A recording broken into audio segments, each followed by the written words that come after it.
Hello everyone, I am Abdullah Hasan Kaushik, lecturer physics, engineering university girls school college. আজকে দ্বাদশ শ্রেণীর কাজ শক্তি ক্ষমতা অধ্যায় নিয়ে আলোচনা করব। তো আজকে আলোচনা করব কাজ ক্ষমতা শক্তি।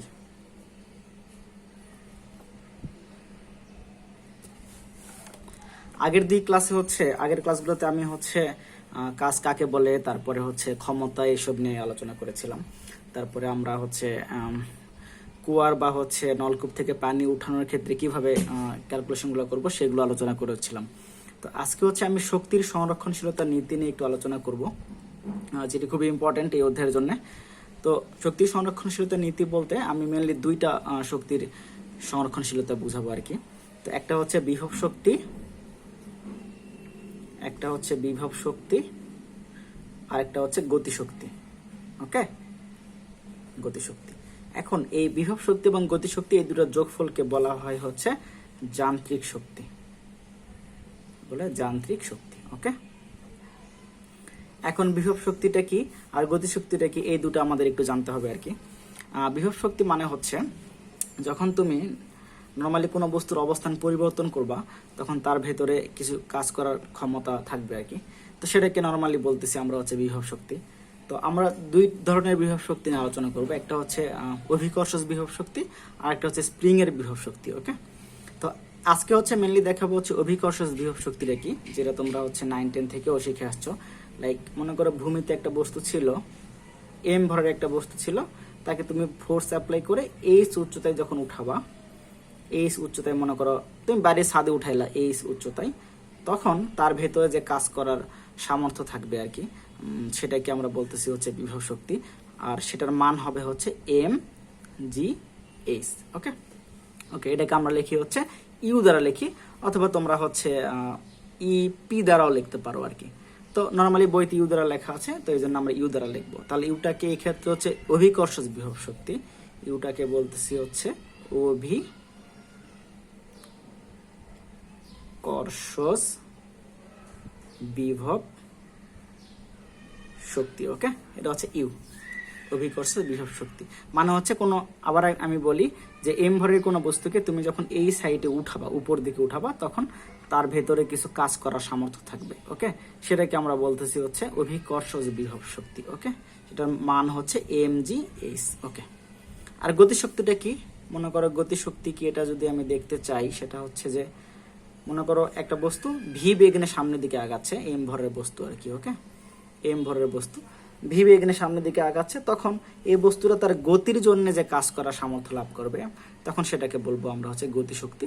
তার মান কে সমান 1/2 এম ভি স্কোয়ার। ওকে ওকে, তাহলে যখন আমি এই দুটো যোগ করবো আর কি, তখন যেমন এম জি এইচ এবং হাফ এম ভি স্কোয়ার যখন আমি যোগ করব, তখন এই দুটার যোগফলকে বলবো আমরা যান্ত্রিক শক্তি, লিখবো ই দ্বারা। তাহলে ইউ প্লাস কে ইকুয়াল হবে ই। ওকে, এটা খুবই একটা ইম্পর্টেন্ট একটা ফর্মুলা। এটা যখন তুমি বস্তুকে উপর দিকে ছুড়ে দিবা বা বস্তু উপর থেকে নিচে নামবে, সেই ক্ষেত্রে M G H plus half M V square হবে যান্ত্রিক শক্তি। স্প্রিং এর জন্য কি হবে, যখন স্প্রিং নিয়ে আলোচনা করবো তখন স্প্রিং এর জন্য ওকে বুঝাবো। ওকে, এখন শক্তির সংরক্ষণশীলতা নীতি মেনলি যান্ত্রিক শক্তির সংরক্ষণশীলতা নীতি। যান্ত্রিক শক্তির সংরক্ষণশীলতা নীতি, তার দ্বারা কি বুঝাবে, সেটা যে একটা সিস্টেমে বস্তুর মোট গতিশক্তি এবং বিভব শক্তির যোগফলটা ধ্রুব থাকবে। আমি এটা ক্লিয়ার করে দেই। মনে করো একটা বস্তুকে তুমি এই সাইডে উঠাইলা আর কি, হ্যাঁ, এম ভরের বস্তুকে এই সাইডে উঠাইলা। ওকে, উঠাইলে তার মধ্যে কি পরিমাণ এনার্জি জমা থাকবে, সেটা ইউ সমান এম জি এইচ। হ্যাঁ, এখন বস্তুকে তুমি ছেড়ে দিলে উপর থেকে, যখন উপর থেকে বস্তুকে তুমি ছেড়ে দিবা, তখন দেখো যেহেতু বস্তু একটা ভি বেগে নিচের দিকে নামবে আর কি, এটা গ্রাউন্ড, ভি বেগে নিচের দিকে নামবে, তখন তার কি থাকবে দেখো, তার গতিশক্তি একটা থাকবে 1/2 এম ভি স্কোয়ার। হ্যাঁ, মনে করো বস্তুটা তোমার আমি আরেকটু ক্লিয়ার করে বলি, বস্তুটা তুমি এটা হচ্ছে এখান থেকে তুমি হচ্ছে আমি কয়েকটা পয়েন্ট নিয়ে হচ্ছে কাজ করি আর কি। এটা হচ্ছে এ পয়েন্ট, এটা হচ্ছে বি পয়েন্ট, এটা হচ্ছে বি পয়েন্ট, এটা হচ্ছে সি পয়েন্ট। ওকে, এখন দেখো, এখন আচ্ছা আমি অন্য দিকে করি আর কি। ওকে, তাহলে একটা বস্তুকে তুমি প্রথমে এই সাইডে উপর দিকে উঠাইছো, তার মধ্যে শক্তি জমা আছে হচ্ছে mgh পরিমাণ। ওকে, এটা হচ্ছে ভূমি আর কি। ওকে, তো এটা মনে করো বি পয়েন্ট, এটা মনে করো সি পয়েন্ট। ওকে, তো ভূমি থেকে বি পয়েন্টের উচ্চতা মনে করো হচ্ছে x1, আর ভূমি থেকে সি পয়েন্টের উচ্চতা মনে করো হচ্ছে x2। ওকে, এখন বি পয়েন্টে বস্তুর বেগ হচ্ছে তোমার, আমি ধরলাম হচ্ছে v1, আর সি পয়েন্টে বেগ হচ্ছে বস্তুর, যখন এখানে আসবে আর কি বস্তুটা, তখন হচ্ছে v2। ওকে, তাহলে যখন বি পয়েন্টে থাকবে, বি বিন্দুতে থাকবে, তখন আমার কি হবে দেখো, তখন আমার হচ্ছে বস্তুর গতিশক্তি কত, কে ইকুয়াল হবে 1/2 mv1 স্কোয়ার, আর ইউ কত হবে mgx1, মানে ভূমি থেকে উচ্চতা x1। আবার সি পয়েন্টে কি হবে, সি পয়েন্টে হবে হচ্ছে তোমার গতিশক্তি কত 1/2 m হচ্ছে v2 স্কোয়ার, আবার ইউ কত হবে, ইউ হবে হচ্ছে mgx2। এখন বি পয়েন্টে মোট শক্তি কত, আমি যদি মোট শক্তি লিখি, মোট শক্তি হচ্ছে বি বিন্দুতে কত, ই বি দ্বারা লিখলাম, বি বিন্দুতে মোট শক্তি সেটা কত হবে, সেটা হবে হচ্ছে কে প্লাস ইউ। তাহলে বি পয়েন্টে কে কত ছিল 1/2 mv1 স্কোয়ার, ইউ কত ছিল mgx2। আবার সি পয়েন্টে এসে আমি মোট শক্তি কি লিখবো, ই সি লিখবো মোট শক্তি, সি বিন্দুতে মোট শক্তি সেটা কত হবে, এটা হচ্ছে কে প্লাস ইউ আর কি।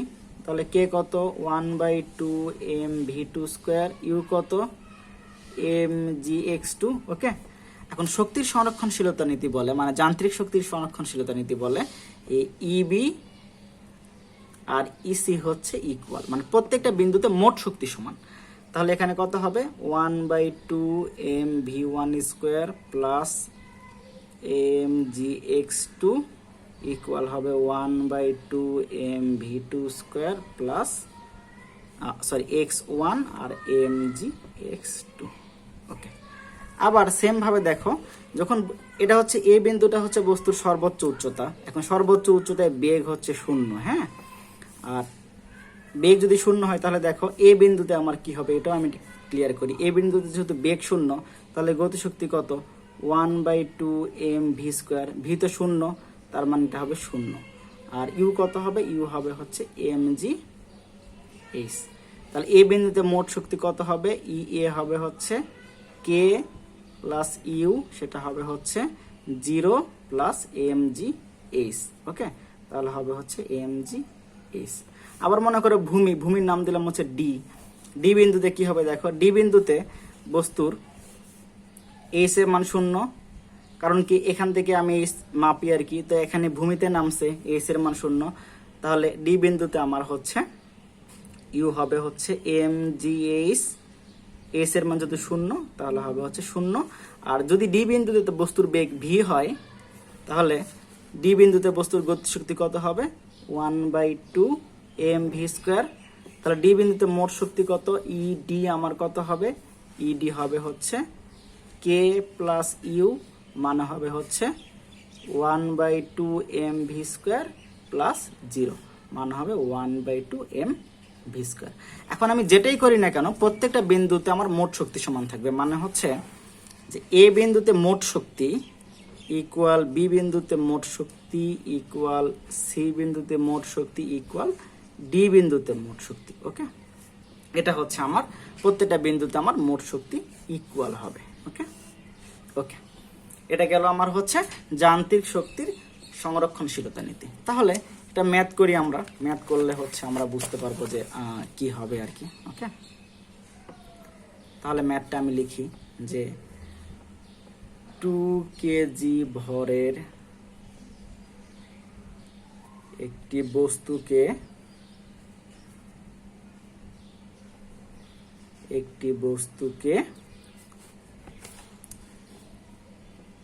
20 মিটার উচ্চতা থেকে ছেড়ে দেওয়া হলো।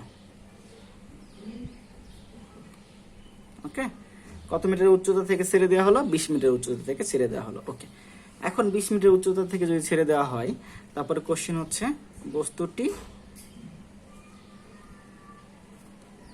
কোন এক সময় ভূমি হতে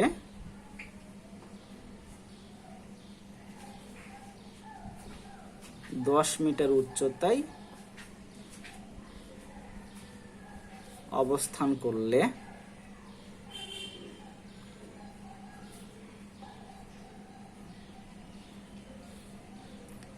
বস্তুটি শক্তির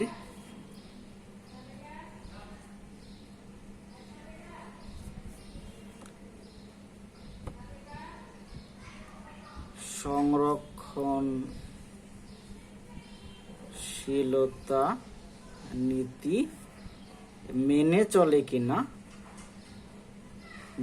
চলে কিনা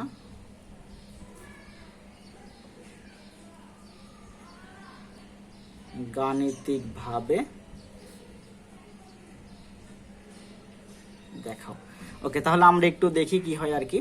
এখন ধরো যে কত মিটার উচ্চতায় বস্তুকে রেখে দিছো, উঠাইছো 20 মিটার উচ্চতায়, তাহলে ভূমি থেকে এই উচ্চতা হচ্ছে আমার ছিল হচ্ছে 20 মিটার। ওকে, এই বস্তুর ভর কত? 2 কেজি। ওকে, বস্তুর ভর হচ্ছে 2 কেজি। এখন একটা সময় কত মিটার উচ্চতায় থাকবে ভূমি থেকে? ভূমি থেকে 10 মিটার। মনে করো এটা এ বিন্দু নামলো, এটা বি বিন্দু নামলো। এটা কত ছিল? 10 মিটার উচ্চতায়। এখন 10 মিটার উচ্চতায় বস্তুটা আমার থাকবে। এখন আমাকে দেখাইতে হবে এ বিন্দুতে এবং বি বিন্দুতে বস্তুর মোট শক্তি সমান কিনা। এখন এই বিন্দুতে আসো, এই বিন্দুতে দেখো বস্তু তো এখানে স্থির অবস্থায় আছে, সর্বোচ্চ উচ্চতায় উঠছে আর কি। তাহলে এই বিন্দুতে বেগ তো শূন্য। বেগ যদি শূন্য হয় তাহলে গতিশক্তি হবে হচ্ছে 1/2 mv²। তাহলে কত হবে? বেগ শূন্য হলে কে শূন্য হবে। আর তুমি যদি হচ্ছে mgh হিসাব করো, তুমি যদি বিভব শক্তি হিসাব করো mgh আর কি, এখন হিসাব করো m এর মান হচ্ছে 2 কেজি, জির মান 9.8, উচ্চতা হচ্ছে আমার 20। তাহলে তুমি এটা ক্যালকুলেট করলে পাবা হচ্ছে, ওকে, তুমি এটা ক্যালকুলেট করলে পাবা 2 × 9.8 × 20, তুমি পাচ্ছ হচ্ছে 392 জুল আর কি। তাহলে এই বিন্দুতে মোট শক্তি কত হবে? ইয়ে হবে হচ্ছে কে প্লাস ইউ, মানে 0 + 392, তাহলে হচ্ছে 392 জুল। এখন বি বিন্দুতে আসো। বি বিন্দুতে দেখো বস্তুর হচ্ছে উচ্চতা কত দেওয়া আছে? এইচ এর মান হচ্ছে 10 মিটার। ওকে, তাহলে ইউ এর মান কত হবে?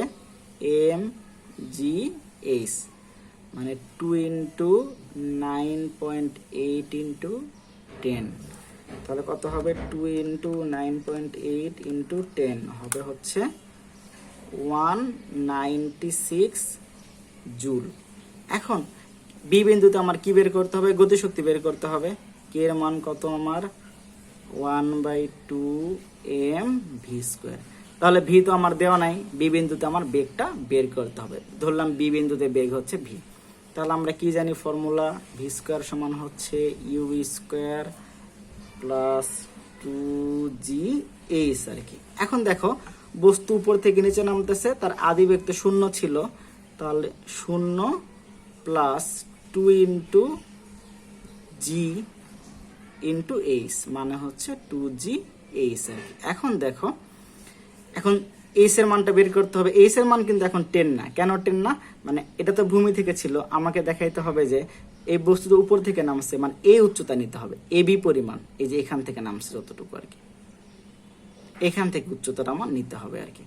যদি আমি এখান থেকে উচ্চতা নিতে যাই তাহলে আমি উচ্চতা কত দেখো, পুরোটা আমার 20, এতটুকু আমার হচ্ছে 10, তাহলে এবি হবে হচ্ছে 20 - 10, মানে হচ্ছে 10 মিটার। তাহলে এখন এইচ এর মান এই ক্ষেত্রে 10 মিটার, এই ক্ষেত্রে আর কি। তাহলে কত হবে? 2 × 9.8 ইন্টু হচ্ছে 10 মানে হবে 196 জুল। তাহলে দেখো, তাহলে বি বিন্দুতে মোট শক্তি কত হবে আমি যদি হিসাব করতে চাই,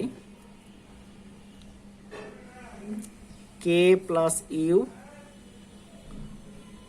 তাহলে কে এর মান ছিল 196, ইউ এর মান ছিল 196, তাহলে 196 হবে হচ্ছে 392 জুল। ওকে, তাহলে দেখো তো ই বিন্দুতে মোট শক্তি পেলাম, এই বিন্দুতে মোট শক্তি কত ছিল 392 জুল আর কি। তাহলে দেখো এ বিন্দুতে মোট শক্তি আর বি বিন্দুতে মোট শক্তি হচ্ছে আমার ইকুয়াল। ওকে, কারণ এটাও 392, ওটাও 392, তাহলে আমি কি দেখাইতে পারলাম হচ্ছে এ বিন্দু এবং বি বিন্দুতে মোট যান্ত্রিক শক্তি আমার হচ্ছে সমান।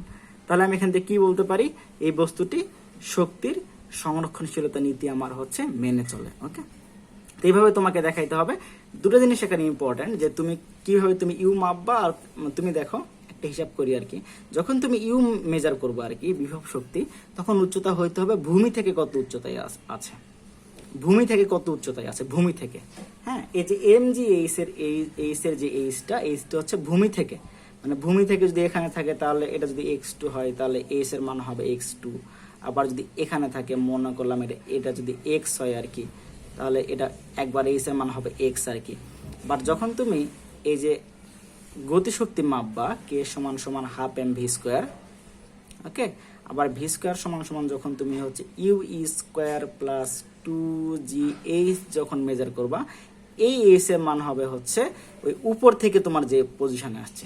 এখন যেমন এক্সাম্পলটা হচ্ছে একটু ক্লিয়ার করি, এটা খুবই ইম্পর্টেন্ট, সবাই এখানে ভুল করে। পুরা উচ্চতা হচ্ছে এইচ যদি হয় আর কি, এই হাইটটা তুমি নাম দাও এ বি, বস্তু মনে করো তোমার x1 উচ্চতায় সি বিন্দুতে আছে আর কি। তাহলে যখন তুমি হচ্ছে এই ইউ মেজার করবা এম জি এইচ আর কি, তখন এইচ এর মান কত হবে x1, কারণ ভূমি থেকে x1 উচ্চতায় আছে। আবার যখন তুমি কে মেজার করবা 1/2 এম ভি স্কোয়ার, এই ভি স্কোয়ার যখন হচ্ছে তুমি ইউ স্কোয়ার প্লাস 2gh যখন ইউজ করবা, এইচ এর মানটা হবে হচ্ছে দেখো এই এ থেকে সিতে বস্তুটা নামছে, তাহলে আমার এটা কত হবে, এই পুরোটা ছিল হচ্ছে এইচ মাইনাস হচ্ছে আমার x1, এটা হবে তখন এইচ এর মান এই ক্ষেত্রে। ওকে, ওকে, ক্লিয়ার। ওকে, আই হোপ বুঝছো আর কি বিষয়টা। আরো আমরা ম্যাথমেটিক্যাল প্রবলেমগুলো দেখবো, দেখে যখন সলভ করবো তখন আরো আমাদের কাছে ক্লিয়ার হবে, মানে তুমি কখন কোনটা মেজার করবা এটা হচ্ছে খুবই ইম্পর্টেন্ট। ওকে, তাহলে আমরা এনার্জি কনজারভেশন মোটামুটি স্টার্ট করে ফেললাম। আমাদের এনার্জি কনজারভেশনে আরো অনেক টাইপের ম্যাথ করতে হবে। হ্যাঁ, তাহলে আমাদের মোটামুটি এই চ্যাপ্টার থেকে যেগুলো বোর্ডে আসে বা যেগুলো হচ্ছে পরীক্ষায় ইম্পর্টেন্ট সেগুলো আমরা মোটামুটি সলভ করে ফেলবো আর কি। ওকে, তাহলে ওকে, নেক্সট ক্লাসে দেখা হবে। Till then stay home, stay safe.